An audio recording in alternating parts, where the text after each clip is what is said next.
قل إن الأولين والآخرين لمجموعون إلى ميقات يوم معلوم إذا وقعت الواقعة ليس لوقعتها كاذبة خافضة رافعة إذا رجت الأرض رجا وبست الجبال بسا فكانت هباء منبثا وكنتم أزواجا ثلاثة فأصحاب الميمنة ما أصحاب الميمنة وأصحاب المشأمة ما أصحاب المشأمة والسابقون السابقون أولئك المقربون في جنات النعيم ثلة من الأولين وقليل من الآخرين على سرر موضونة متكئين عليها متقابلين يطوف عليهم ولدان مخلدون بأكواب وأباريق وكأس من معين لا يصدعون عنها ولا ينزفون وفاكهة مما يتخيرون ولحم طير مما يشتهون وحور عين كأمثال اللؤلؤ المكنون جزاء بما كانوا يعملون لا يسمعون فيها لغوا ولا تأثيما إلا قيلا سلاما سلاما وأصحاب اليمين ما أصحاب اليمين في سدر مخضود وطلح منضود وظل ممدود وماء مسكوب وفاكهة كثيرة لا مقطوعة ولا ممنوعة وفرش مرفوعة إنا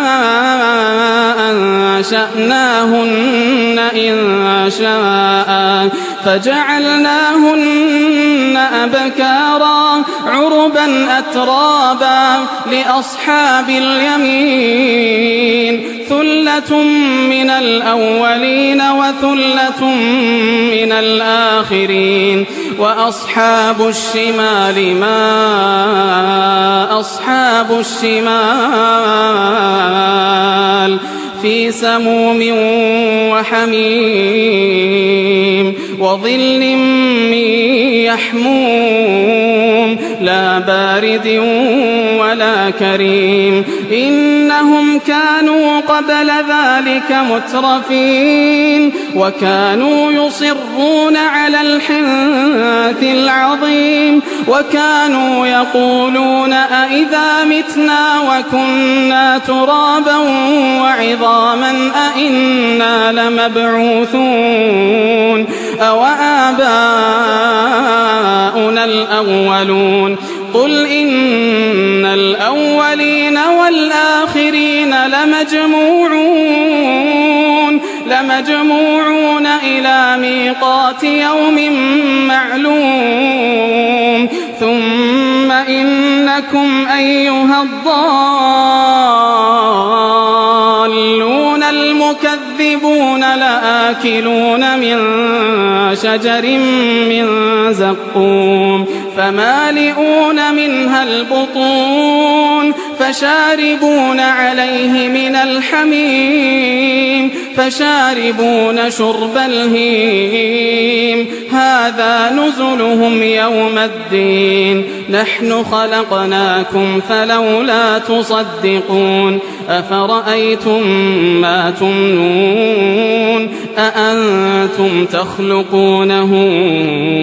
أم نحن الخالقون نحن قدرنا بينكم الموت وما نحن بمسبوقين على أن نبدل أمثالكم وننشئكم فيما لا تعلمون ولقد علمتم النشأة الأولى فلولا تذكرون أفرأيتم ما تحرثون أأنتم تزرعونه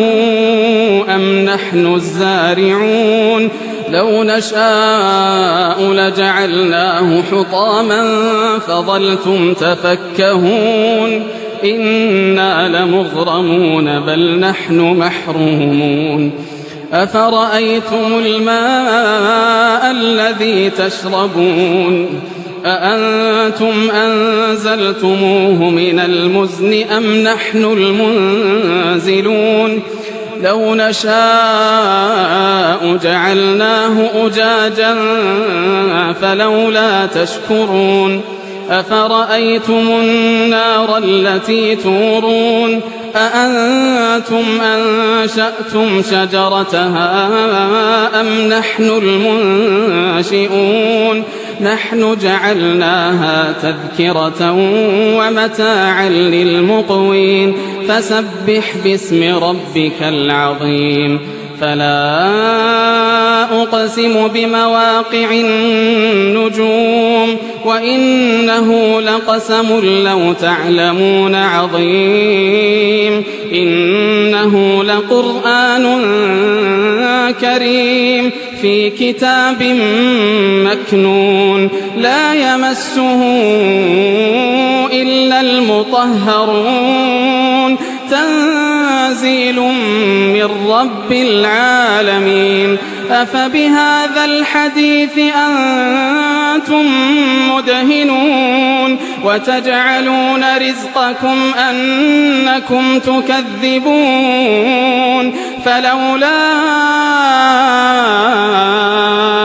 إذا بلغت الحلقوم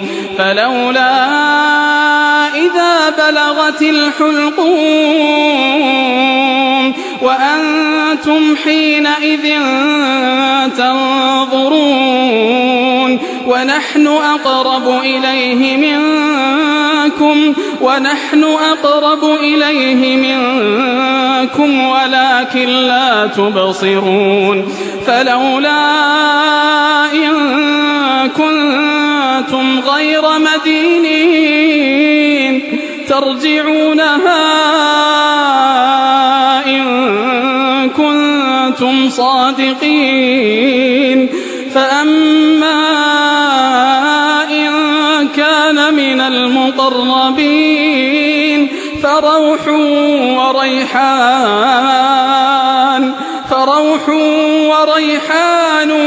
وجنة نعيم وأما إن كان من أصحاب اليمين فسلام لك من أصحاب اليمين وأما إن كان من المكذبين الضالين فنزل من حميم وتصلية جحيم إن هذا لهو حق اليقين فسبح باسم ربك العظيم